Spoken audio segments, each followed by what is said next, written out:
जैसे कि मैंने कल बताया कि वह जो शब्द है वो साक्षात श्री कृष्ण है। गोपियां उस पाती को लेकर के कोई कोई गोपी आंख से लगाती है, कोई कोई गोपी उस पाती का चुम्बन करती है, कोई कोई गोपी अपने हृदय पर रख करके इस तरह से उस पाती को भेजती है, कोई कोई गोपी उस पाती को अपने सिर पर धारण करती है।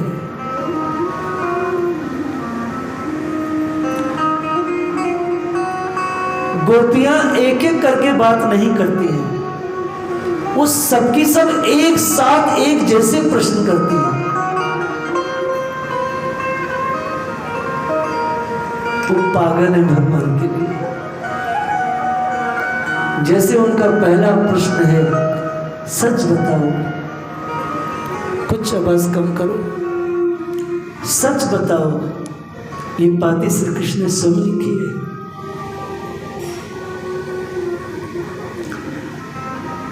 उद्धव कहते हैं हाँ, सच बताओ तुम श्री कृष्ण के सखा हो? हाँ। बस इतना बताओ कि जब श्री कृष्ण ये पाती तुम्हें दे रहे थे तो उनकी आंखें खिली हुई थी, मुस्कुरा रहे थे, क्या दुख में डूबे थे? उद्धव कहते हैं मुस्कुराते हुए पाती थी। ये जो अंतरंग संबंध होते हैं, इन अंतरंग संबंधों के अंतरंग ही कुछ संकेत होते हैं। हर व्यक्ति की अपनी बॉडी लैंग्वेज होती है और जो गहरे आयामों में प्रेम में डूबे होते हैं वो जान जाते हैं प्रेमास्पद की स्थिति क्या है। कहते हंस के थी,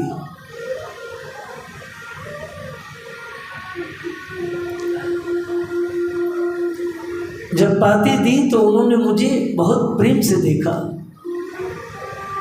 तो श्री गोपियां विचार करती हैं श्री कृष्ण ने उद्धव को अच्छे से देखा है, आंख में आंख डाल के देखा है, उद्धव के हर शरीर के प्रत्येक अंग पर श्री कृष्ण ने अपनी दृष्टि डाली है।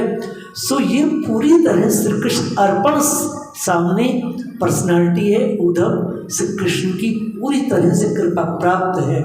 सो श्री कृष्ण के उस सखा को वो उसी तरह से सम्मान, प्रेम और वही भाव दे रही है कि साक्षात कृष्ण का जो मित्र है वो श्री कृष्ण ही है, वो संवाद जो है वो श्री कृष्ण ही है।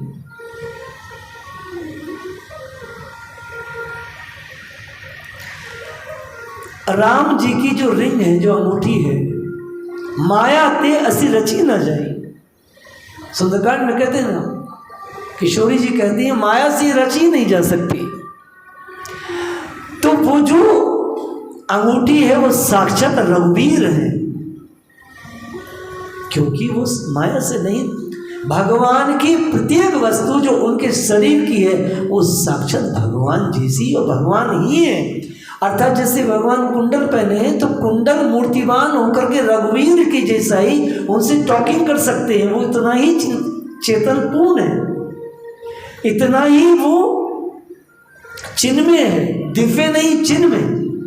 ईश्वर चिन्मय है तो ईश्वर की हर वस्तु चिन्मय है। भगवान का मुकुट भगवान के जैसा ही चिन्मय है, वो कोई सोने का नहीं है, वो साक्षात भगवान है। आप कोई भगवान की पोशाक वह दिखती वस्त्रों जैसी है, लेकिन वो पोशाक भी चिन्मय है। उनके कंक हर चीज चिन्मय है, उनके खड़ाऊ, उनके शूज, उपाहने, सब कुछ उनके जैसा ही है। मैं ये कह रहा हूं आपसे, अगर आपके चिंतन में उनकी कोई भी चीज आती है तो वो खुद ही है, वो खुद ही है। इसलिए ध्यान की विधि को मैं आपके हृदय में, मस्तिष्क में निरूपित करते हुए चल रहा हूं।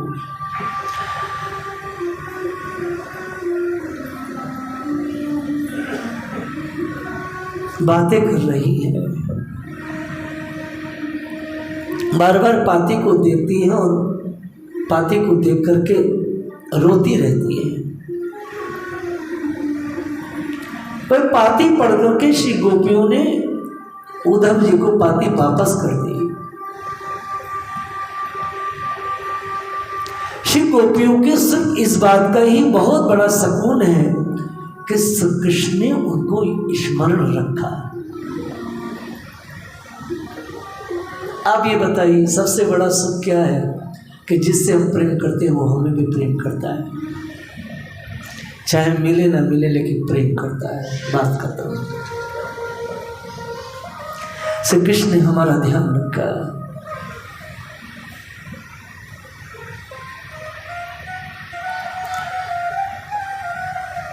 श्री गोपियां उस पाती को अपने सिर पर रखकर बांध बांध के नाच रही हैं।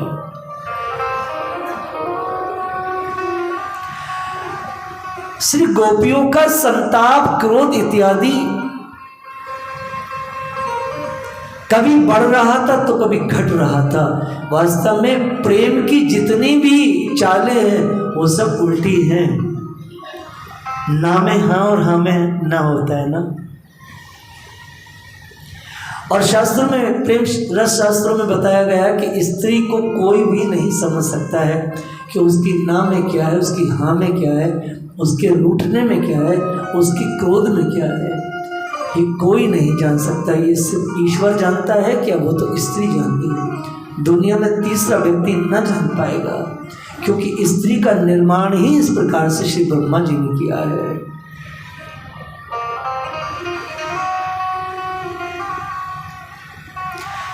अब वो पाती की चर्चा कर रही है। पाती की चर्चा क्या है? पाती की चर्चा यह है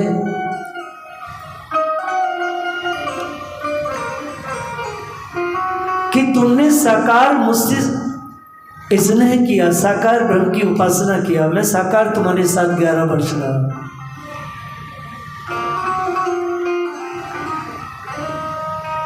ये बातें श्री किशोरी जी से चल रही हैं। अब मैं ये चाहता हूं हे गोपियों कि तुम अब निराकार ईश्वर का, मुझ निराकार स्वरूप का भजन करो। बहुत मैं तुम्हारे साथ रहा, संजोग रहा। अब उद्धव जो भी कह रहे हैं,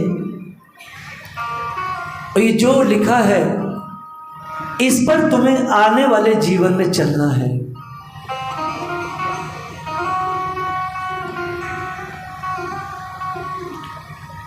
मेरे कथा का टाइटल होता है प्रेम भक्ति योग उपासना।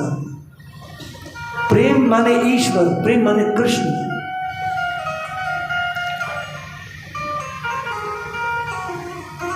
अब तुम निराकार ईश्वर का ध्यान करो। भगवान ये स्वयं पाती में लिखे। जब गोपियों से इस तरह से डायरेक्ट श्री कृष्ण के शब्द उन्होंने अपनी आंख से देखे, कान से सुने, तो उनको क्रोध का पारावार न रहा। बहुत क्रोधित है इस वाक्य से। और संसार की कोई भी स्त्री, मैं कथा को लगातार व्याख्या दूंगा, संसार की कोई भी स्त्री यदि किसी पुरुष से प्रेम करती है और प्रेम करने के बाद वह व्यक्ति जो चला जाए उसकी जीवन से, और वहाँ से कोई मैसेज भेजे कि आपको अब इस तरह लाइफ जीनी है, तो वो स्त्री को मंजूर नहीं होगा। लेकिन धन्य हो ब्रज गोपियां, धन्य हो। ब्रज गोपियों ने शुरू में क्रोध किया, बहुत क्रोध किया। ग्रंथों में वर्णन आता है, श्री किशोरी जी के मुख से भगवान ने कहलवाया है क्या? हे उद्धव, आप श्री कृष्ण से बस मेरी बात कहना जाके कि जब हमें निराकार ईश्वर का ही चिंतन करना था, ध्यान करना था, योग करना था, तो फिर उन्होंने प्रेम की इस शरीर को आदत क्यों डाली?